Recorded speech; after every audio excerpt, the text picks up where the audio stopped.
Welcome to our lesson on asynchronous programming in Dart, a powerful feature that allows us to perform tasks concurrently, making our programs more efficient and responsive. Today, we'll dive into the world of asynchronous programming in Dart and understand how it works.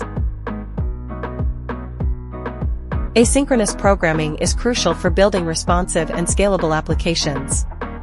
It enables us to perform time-consuming operations without blocking the main thread, ensuring smooth user experiences and efficient resource utilization. Asynchronous programming in Dart allows us to execute tasks concurrently, without waiting for each operation to complete before moving on to the next. This improves the responsiveness of our applications, especially when dealing with I/O-bound or network operations. The asynchronous programming model in Dart revolves around the concept of futures and streams. Futures represent single asynchronous operations that will eventually complete and return a value, while streams represent sequences of asynchronous data events. Futures in Dart represent asynchronous computations that will eventually complete and return a value. We can use futures to perform tasks such as fetching data from a network or reading files asynchronously. The async and await keywords in Dart are used to work with futures in a more readable and synchronous-like manner. The async keyword is used to mark a function as asynchronous, while the await keyword is used to pause the execution of a function until a future completes. Streams in Dart represent sequences of asynchronous data events. We can use streams to handle continuous data flows, such as user input, sensor data, or real-time updates from a server.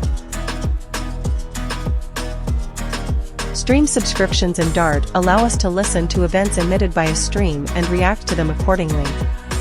We can use stream subscriptions to perform tasks such as updating UI elements or processing data as it arrives.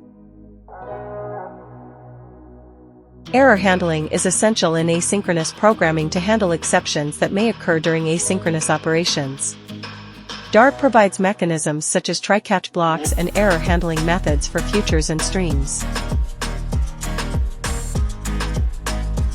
Following best practices ensures efficient and reliable asynchronous code.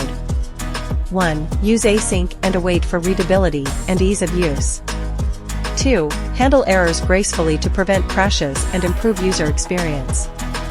3. Dispose of stream subscriptions to avoid memory leaks. Asynchronous programming in Dart is a powerful feature that allows us to build responsive and scalable applications. By mastering asynchronous programming, we can create more efficient and user-friendly software. Thank you for exploring asynchronous programming in Dart with us. Practice using asynchronous techniques to build responsive and efficient Dart applications. Thanks for watching. Don't forget to like, comment, and share. Also, subscribe to Coder Squad. Happy coding!